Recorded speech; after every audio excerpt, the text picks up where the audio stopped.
Marcus Chen wiped sweat from his forehead and stared at the broken irrigation pipe. Green nutrient water dripped steadily onto the metal floor of the farming station. This was the fifth pipe that had burst this week, and he was getting tired of fixing the same problems over and over again. The orbital farming station hung in space above Earth like a giant metal donut.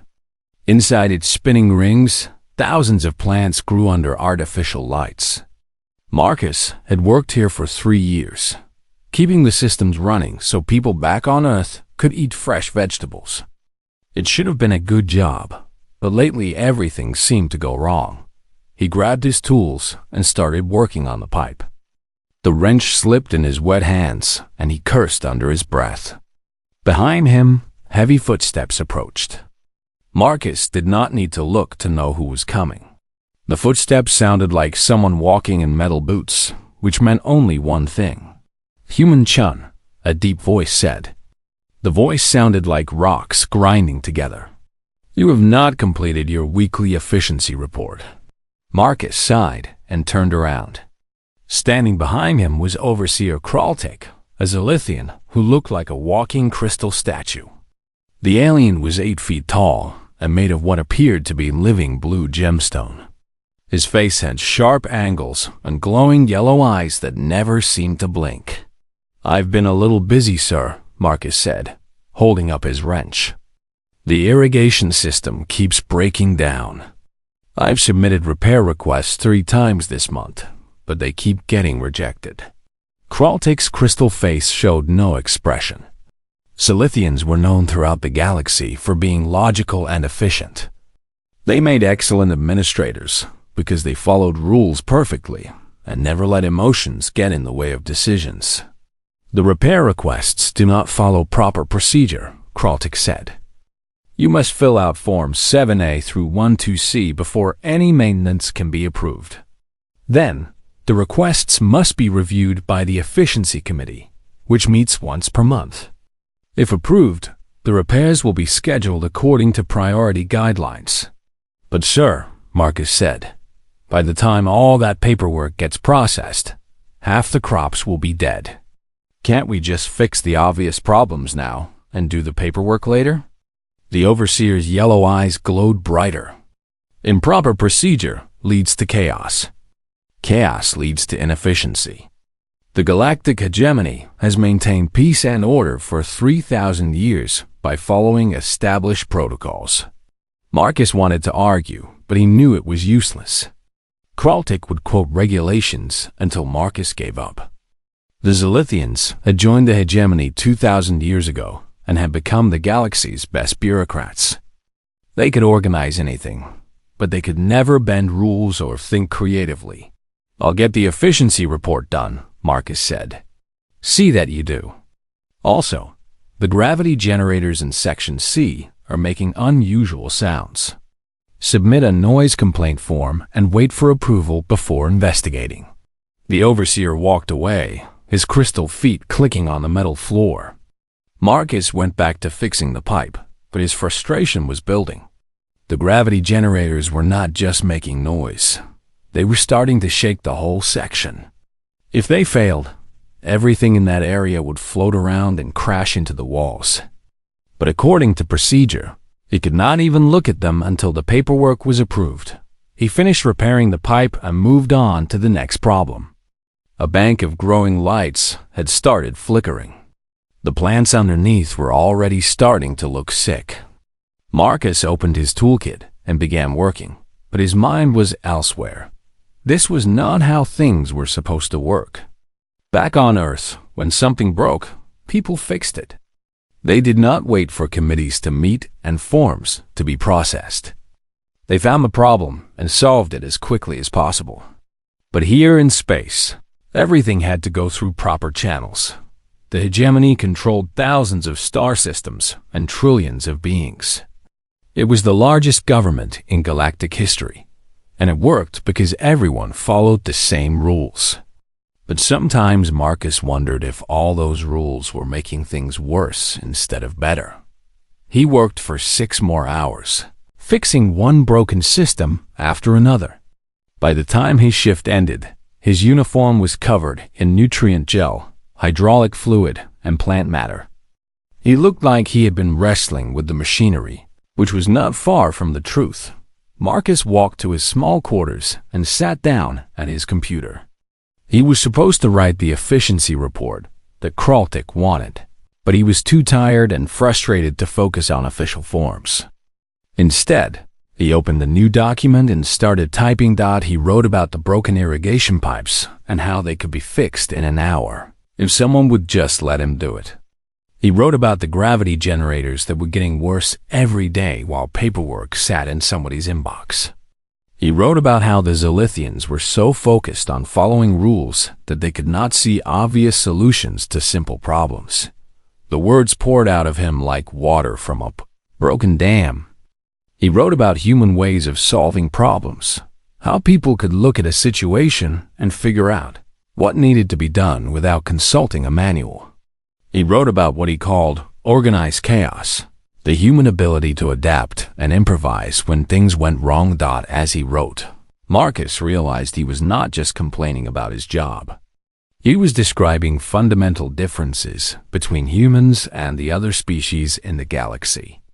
Humans were messy and unpredictable, but they were also flexible and creative.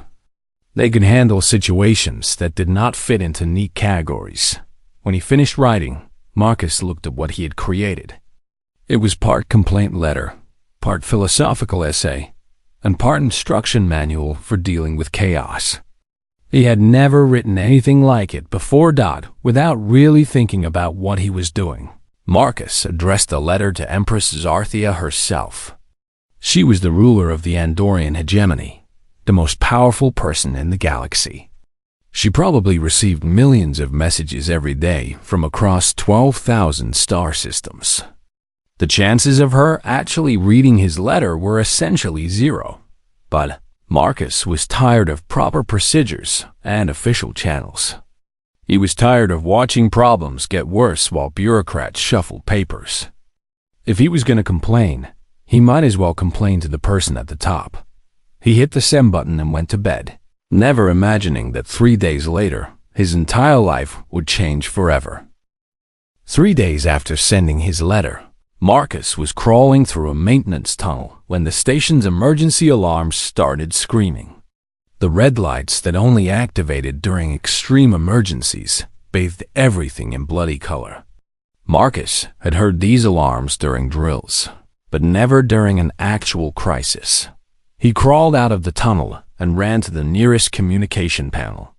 The automated voice was repeating the same message over and over. Unknown vessel approaching. All personnel report to designated emergency stations. This is not a drill. Marcus wiped grease from his hands and headed toward the main observation deck.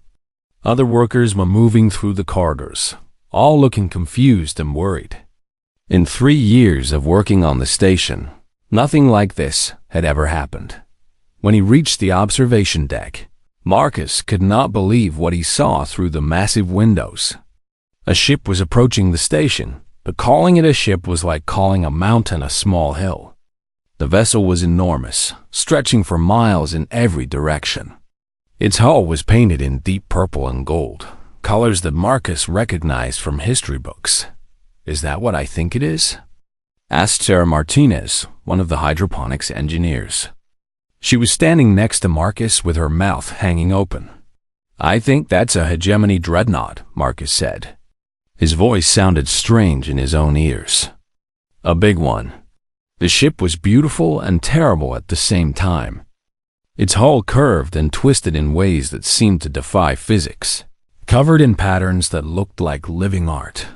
Weapons that could destroy entire moons jutted from its sides like metal thorns.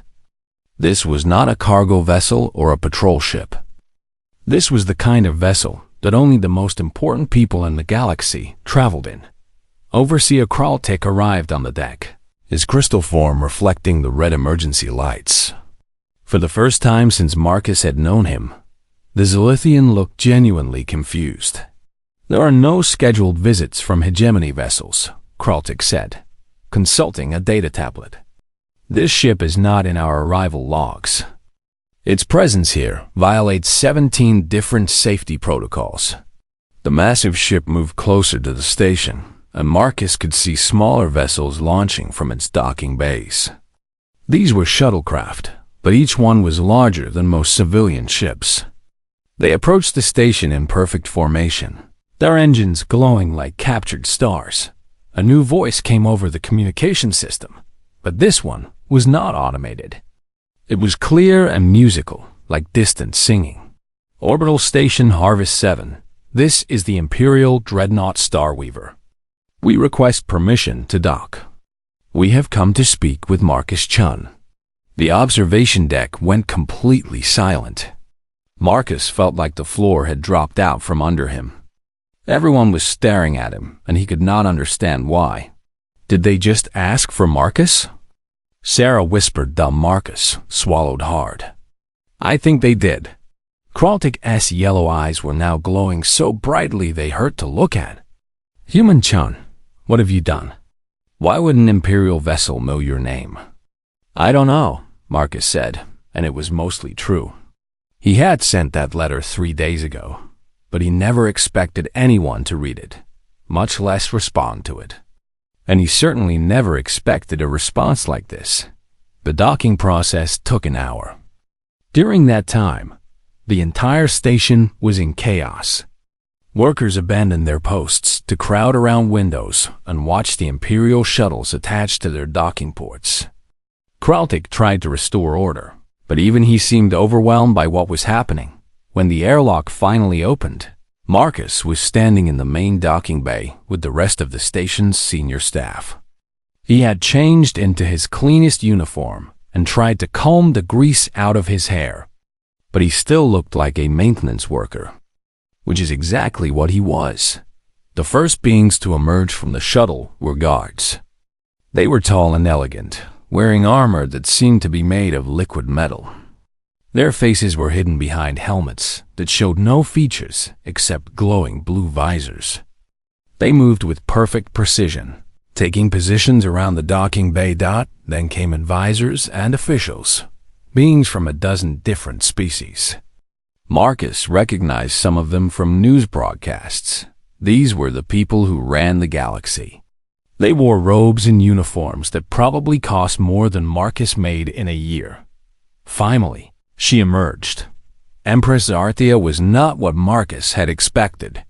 He had seen pictures of her before, but they had not captured what she was really like. She was tall and graceful, her body appearing to be made of living starlight contained within a crystalline form. She moved like flowing water, and when she looked around the docking bay, her gaze seemed to take in everything at once. The entire station's crew dropped to their knees in the traditional bow, except for Marcus. He had just finished a shift trying to fix the waste recycling system, and he was covered in things he preferred not to think about. He was tired, confused, and completely unprepared for meeting the most powerful person in the galaxy. So he walked up to her and said, Your Majesty, I'm guessing you're here about the letter? Look, I was pretty tired when I wrote that, so if I said anything offensive, I didn't mean to. The silence that followed was so complete that Marcus could hear his own heartbeat. The guards' hands moved toward their weapons. The advisors looked like they were about to faint. Even the Empress seemed surprised. Then she smiled, and when she did, her entire form seemed to brighten like a rising sun. You are Marcus Chun, she said. Her voice was even more beautiful in person than it had been over the communication system. We have traveled 17 systems to meet you. 17 systems? Marcus repeated. Ma'am, that's a really long way to come just to respond to a complaint letter. The Empress raised a hand that sparkled like captured nebulae. It was not a complaint letter, Marcus Chun. It was something far more valuable. You have described solutions to problems that have puzzled our greatest minds for centuries. You have offered us something we thought was lost forever. Marcus looked around the docking bay.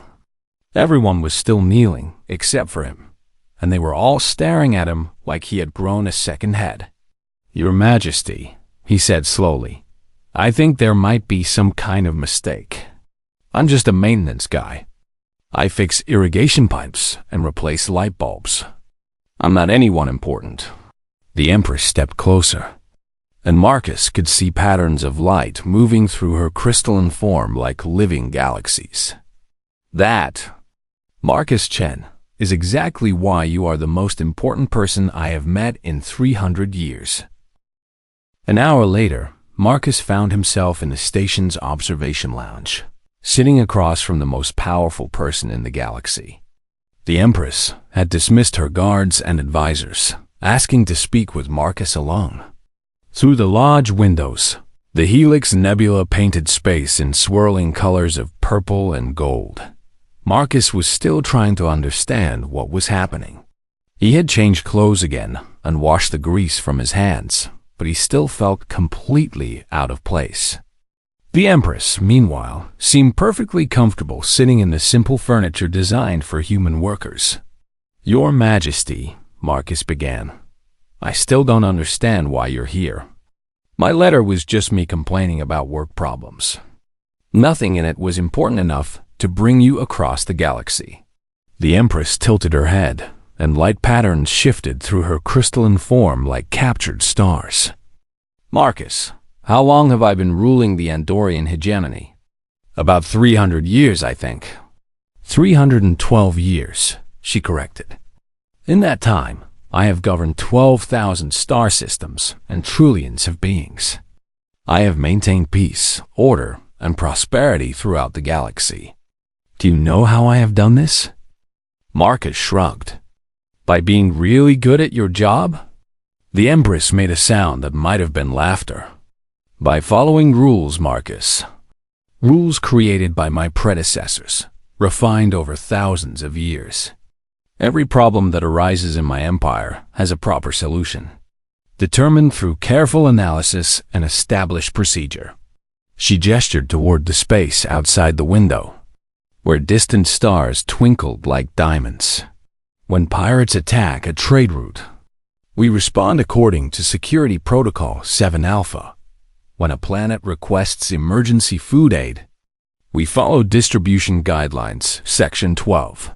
When two species have a territorial dispute, we apply the mediation standards established by the Third Galactic Congress." Marcus nodded. "That sounds organized." "It is very organized," the Empress agreed. "It is also slowly killing my empire."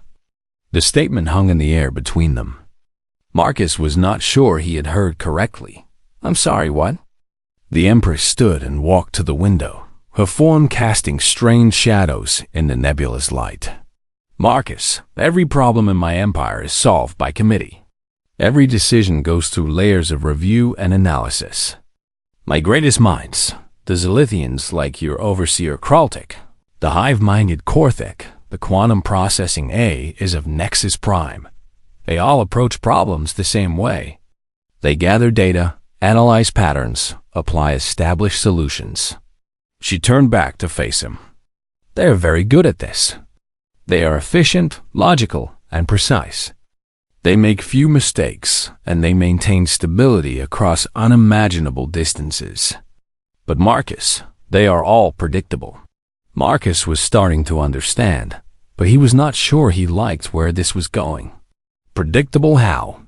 They cannot adapt to truly new problems.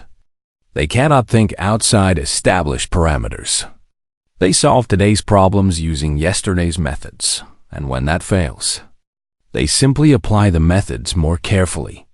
The Empress returned to her seat, and Marcus could see something like frustration in her shifting light patterns. 3 months ago, I attended a meeting of the High Council. The topic was improving agricultural efficiency on frontier worlds. Do you know what our solution was? Better farming equipment? Marcus guessed. Form a committee to study the problem. That committee would review existing agricultural protocols and recommend small improvements. The process would take 2 years, and the final result would be a 3% increase in crop yields. Marcus frowned. That doesn't sound like much. It is not much, but it is safe, tested, and guaranteed to work. It is exactly the kind of solution my empire always produces. Small improvements to existing systems. Careful changes that cannot fail. The Empress leaned forward, and Marcus noticed that her eyes looked almost human, despite being made of light. Then I read your letter, Marcus. You described problems that should have taken months to solve through proper channels. You talked about fixing broken systems by trying different approaches until something worked. You mentioned making decisions based on instinct and experience rather than protocols and procedures. That's just normal troubleshooting, Marcus said. When something's broken, you figure out what's wrong and fix it. Normal for humans, the Empress corrected. Completely alien to the rest of my empire. You wrote about something you called organized chaos, the ability to maintain overall order while allowing local flexibility and adaptation. Marcus scratched his head. I guess that's one way to put it. We just call it getting things done. Your letter described a way of thinking that my empire has lost. You talked about gut instincts, playing things by ear, and making it up as you go along. These are concepts that our greatest philosophers dismiss as primitive and unreliable. Sometimes they are unreliable, Marcus admitted. Sometimes you guess wrong and make things worse. But usually, if you're paying attention and you understand how things work, you can figure out solutions pretty quickly. The Empress nodded slowly. That is exactly what we have forgotten how to do. My empire is the most advanced civilization in galactic history, but we have optimized away our ability to handle the unexpected. She stood again and activated a holographic display that filled the air between them. The image showed star maps, data charts, and scrolling text that Marcus could not read. This brings me to why I am really here, Marcus. The hegemony faces a crisis that our greatest minds cannot solve. We have been working on it for 50 years, using every known scientific method. Our predictive models all reach the same conclusion. We are doomed. And there is no logical solution. The holographic display shifted, showing images of empty space where stars used to be. We call it the Void Plague. Star systems are disappearing, Marcus. Not destroyed, erased, as if they never existed. It started at the edge of our territory and is moving inward. At the current rate of expansion, it will consume the entire galaxy within 2 centuries. Marcus stared at the display, trying to comprehend what he was seeing. How many systems have you lost? 47 so far, with populations totaling nearly 6 billion beings. Every time our scientists think they understand the phenomenon, it changes. Every solution we propose fails. We are facing something that does not follow the rules we know. The Empress turned off the display and looked directly at Marcus. Your letter suggests that humans have preserved something the rest of us have lost. The ability to solve problems without perfect information, to adapt to changing circumstances, to find patterns in chaos. I need you to show me this organized chaos you described. Marcus felt a cold weight settling in his stomach. Your Majesty, you're talking about saving the galaxy. I fix irrigation pipes. I don't think I'm qualified for something like this. Perhaps, the Empress said, but my qualified scientists have failed. My logical administrators have failed. My careful procedures have failed. I am willing to try something illogical, unqualified, and completely outside established protocol. She smiled again, and her entire form brightened. I am willing to try chaos. Marcus spent the next hour reviewing data about the Void Plague on the Empress's personal ship. The Imperial Dreadnought was even more impressive on the inside than from the outside. The walls seemed to be made of liquid metal that shifted and flowed, creating new patterns as he watched. The furniture adjusted itself to his human proportions automatically. The amount of information about the plague was overwhelming. There were detailed reports from thousands of scientists, mathematical models that filled entire databases, and sensor readings from dozens of vanished star systems. Marcus had never seen so much organized data in his life. "This is everything we know about the phenomenon," explained Dr. Vexhai, the Empress's chief science advisor. The being looked like a cross between a spider and a computer, with 8 mechanical legs and a head covered in blinking lights. "Our analysis is complete and thorough." Marcus scrolled through the reports on the holographic display. The language was technical and precise, full of terms he did not understand. But as he read, he started to notice something strange. "Dr. Vexhai, all these reports say basically the same thing." "Correct. We have reached scientific consensus on the nature of the threat. But they're all using the same approach," Marcus continued. "Every research team started with the same assumptions and used the same methods. You've got thousands of scientists working on this, but they're all thinking about it the same way." The spider computer being's lights blinked in what might have been confusion. "Naturally. They are all following proper scientific protocol. This ensures accuracy and prevents errors." "But what if the protocol is wrong?" Marcus asked. "What if the basic assumptions are wrong?" Dr. Vexhai's entire body froze for a moment. "The protocols have been tested and refined over millennia. They cannot be wrong." Marcus looked at the Empress, who was watching the conversation with interest. "Your Majesty, can I see the raw sensor data?" "Not the analysis, just the basic readings from the ships that observed the disappearances." "Of course," the Empress said. "But I should warn you, our best scientists have already examined this data exhaustively." The holographic display changed, showing graphs and numbers that meant nothing to Marcus. But as he scrolled through the information, he started treating it like any other troubleshooting problem. When a piece of equipment on the farm station broke down, he did not start by reading the manual. He looked at what was actually happening and tried to understand the symptoms. "This is weird," he said after a few minutes. "The energy readings don't match what your scientists are saying."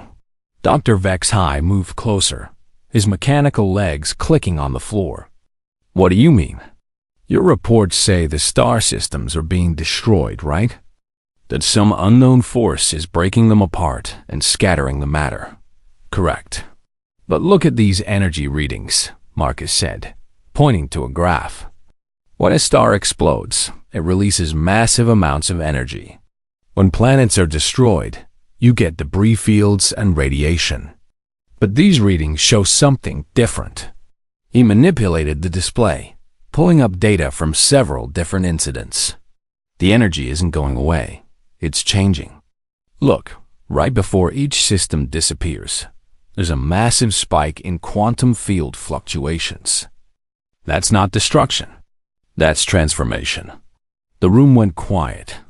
Dr. Vexhai's lights blinked rapidly. "Transformation into what?" the Empress asked. "I don't know yet," Marcus said. "But I've got an idea. What if the star systems aren't being destroyed? What if they're being changed into something your sensors can't detect?" "Impossible," Dr. Vexhai said immediately. "Matter cannot simply disappear. The laws of physics forbid it." "You're right," Marcus agreed. "Matter can't disappear. So it must still be there, just in a form you're not looking for." For the next several hours, Marcus did something that horrified the assembled scientists. He started guessing. Instead of building careful theoretical models, he threw out wild ideas and tested them immediately. Instead of following established procedures, he jumped from one possibility to another, following hunches and intuition. What if the plague isn't destroying matter, but converting it to dark matter? He suggested. "Impossible," Dr. Vexhai replied. "The energy requirements would be, what if it's changing the matter into a different dimensional phase? The mathematics do not support. What if it's not a plague at all? What if something is harvesting the star systems for raw materials? There is no evidence of Marcus ignored the scientist's suggestions and kept throwing out ideas. Most of them were probably wrong, but each guess helped him understand the problem better. This was how humans solved problems, not by finding the perfect answer immediately, but by trying multiple approaches and learning from failures. After 18 hours of what Dr. Vexhai called undisciplined speculation, Marcus had covered 3 walls with notes, diagrams, and half-formed theories. To the alien scientists, it looked like complete chaos. But to Marcus, a pattern was starting to emerge.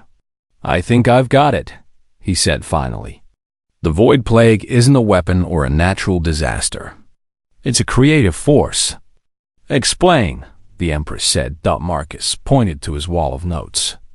"Every time a star system disappears, the quantum readings show the same pattern. Reality is being rewritten at the most basic level. Something is taking existing matter and energy and using it as raw materials to create something new." "Create what?" "I'm not sure yet, but I think I know how to find out." Marcus turned to face the group of scientists who had gathered to watch his chaotic process. "Instead of trying to stop the plague, we need to work with it." The suggestion caused an immediate uproar. Several scientists began speaking at once, all explaining why Marcus's idea was impossible, dangerous, or completely insane. "Silence," the Empress commanded, and the room immediately quieted. "Continue, Marcus. The plague changes matter into something else, right? So instead of fighting that change, we redirect it.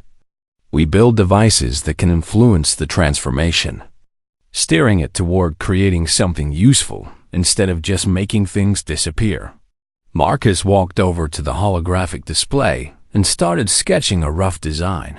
"Think of it like irrigation," he said. "You can't stop water from flowing downhill, but you can build channels to control where it goes. We build reality anchors that don't stop the transformation, but redirect it." "Reality anchors?" Dr. Vexhai's voice was skeptical. "Devices that can interact with the quantum field fluctuations and influence how matter gets transformed. Instead of letting the plague turn stars into nothing we can detect, we guide it to turn them into new types of matter and energy." Marcus stopped drawing and looked at the assembled scientists. "The best part is, we don't need to understand exactly how it works. We just need to build something that can respond to changes in real time and adapt, like a feedback control system." The room was silent for a long moment. Then Dr. Vexhai spoke. "This approach is completely contrary to established scientific method. You are proposing to work with a phenomenon we do not fully understand, using technology that does not yet exist, to achieve results we cannot predict." "Yeah," Marcus said. "That's exactly what I'm proposing." The Empress looked at her chief science advisor, then back at Marcus. "Dr. Vexhai is correct. Your plan is illogical, unpredictable, and completely against our established procedures." Marcus felt his heart sink. "So you won't try it?" The Empress smiled, and her crystalline form blazed with light. "I will absolutely try it. When has logic ever solved an impossible problem?" 6 months later, Marcus stood on the bridge of the Imperial research vessel Harmony, watching the first reality anchor activate. The device looked like a massive metal flower floating in space, its petals covered in quantum sensors and field generators. Around it, empty space shimmered and twisted as reality itself bent to new patterns. "Quantum field fluctuations are stabilizing," reported Dr. Vexhai from his monitoring station. The spider-like scientist had become much more comfortable with Marcus's chaotic methods, though he still complained about the lack of proper documentation. "Energy readings are off the charts," added Commander Yildara, a blue-skinned officer from the Hegemony fleet. "But they're not destructive. They're creative." Marcus nodded, watching the displays that showed what was happening in the space around the anchor. Where the void plague had been consuming matter and making it disappear, the reality anchor was redirecting that same force. Instead of erasing things, it was building them. New forms of matter were crystallizing out of empty space. Elements that had never existed before were forming naturally. Energy patterns that defied conventional physics were stable and self-sustaining.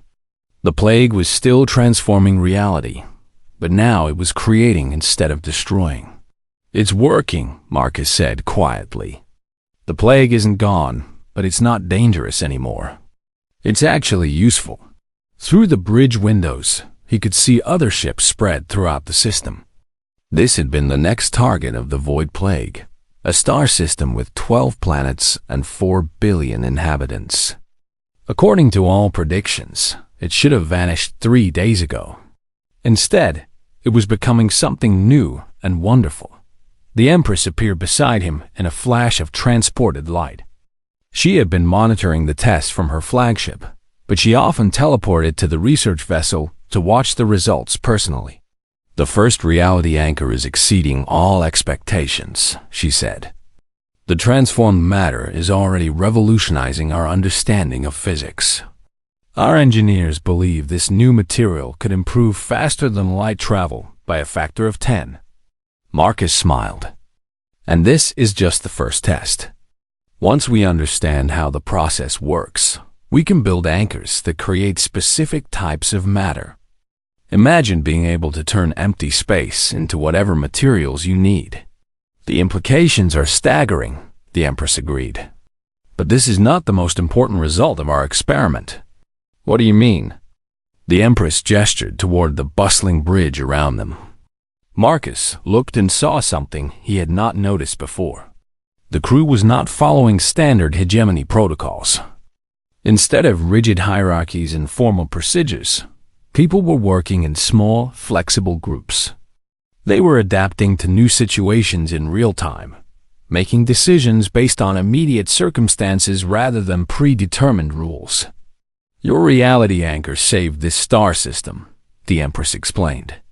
"But your methods have saved something more important. You have taught us to think differently." Dr. Vexhai approached them, his mechanical legs clicking excitedly. "Marcus, we have received reports from the other anchor sites. The installations on the edge of the galaxy are working perfectly. The plague's expansion has not just stopped, it is reversing." "How many systems have we recovered?" Marcus asked. 17 so far, with more stabilizing every day. But the most interesting development is not the recovered systems themselves, but what we are finding in them. The scientist activated a holographic display showing images from the restored star systems. Marcus saw planets covered in crystalline structures. Space habitats built from materials that seemed to glow with their own inner light, and energy patterns that formed complex, beautiful geometries. The plague was not just transforming matter randomly, Dr. Vexhai continued. It was building something vast and intricate and purposeful. We believe it may have been trying to create a new form of life, one based on quantum fields rather than biological processes. Marcus stared at the images. "So we're not just stopping a plague. We're helping something new be born." "In a sense, yes. And the beings we have encountered in the transformed systems are grateful. They wish to join the hegemony and share their knowledge with us." The Empress nodded. "Marcus, your chaotic approach has not just solved our crisis. It has opened doors to possibilities we never imagined. Which brings me to an important question." She turned to face him directly, her crystalline form reflecting the lights of the bridge. "The Hegemony Council has voted to create a new position, Director of Adaptive Solutions. The role would involve traveling throughout our territory, identifying problems that cannot be solved through conventional methods, and teaching others to think chaotically." Marcus raised an eyebrow. "You want me to go around the galaxy teaching aliens how to break rules and make things up as they go along?" "Essentially, yes." Marcus looked around the bridge again. He saw Zilithian administrators working side by side with human engineers, making quick decisions based on intuition rather than protocol. He saw Cortex scientists abandoning their hive mind consensus to explore individual hunches. He saw AI systems learning to value uncertainty and unpredictability. "What about my job at the farming station?" he asked. The Empress smiled. "Overseer Kraltic has submitted a formal request for an efficiency consultant. Apparently, he has decided that proper procedure is not always the most effective approach to problem solving. He wants me to come back and teach him how to bend rules. He has specifically requested training in what he calls productive chaos management." Marcus laughed. The idea of the ultra-formal Kraltic learning to improvise and adapt was almost too funny to imagine. "There is one more thing," the Empress continued. "The Council has also voted to establish the Human Integration Protocol. Earth will become a full member of the hegemony, not as a colony or protectorate, but as an equal partner. We need human consultants throughout our territory, teaching others your approach to problem solving. You want to spread human chaos across the galaxy? We want to spread human adaptability," the Empress corrected. "Your people have preserved something precious, the ability to find order within chaos, to solve problems without perfect information, and to adapt to unexpected circumstances." Marcus thought about this for a moment. It was a big responsibility, but it was also exciting. For the first time in galactic history, humanity would have something unique to contribute to the greater community. "All right," he said finally. "But I have one condition." "What is that?" "The next time somebody submits a complaint letter about broken equipment, they get a response faster than 3 days." The Empress laughed. "A sound like distant music among the stars. I believe we can arrange that."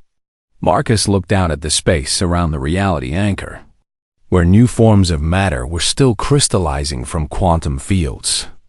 The galaxy was learning to embrace a little chaos, and somehow, that was the most orderly thing that ever happened to it. Behind him, the bridge crew continued their work, humans and aliens together, following their instincts, adapting to each new challenge, and proving that sometimes the best way to maintain order was to occasionally break the rules. It was, Marcus thought, exactly the kind of productive chaos the galaxy had been missing.